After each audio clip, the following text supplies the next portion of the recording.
Рабочие сахарного завода под Пензой прогнали людей, которые пытались забрать их коллегу на СВО. Да,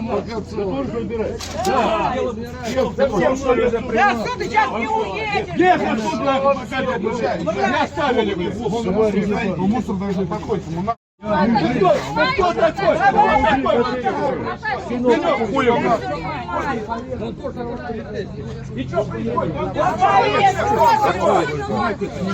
Никаких документов нет, никакого предписания. Всем поехали. Это что, блядь, умный такой? Сидел, блядь. Сами сначала там отвоюют, потом нахуй людей забирайте. Видел, понял?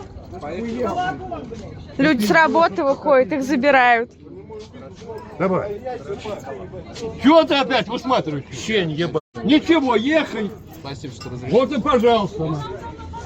Шакалить вот тут, ебать. Вы! А я буду орать нахуй. У меня двое там нахуй. Я буду орать нахуй. И все. Так что собирайте уебать, пока вас не оставили. Давай, Вовка, что Умничает, блядь, хоть, блядь, своим корпусом тыкает. Нет, он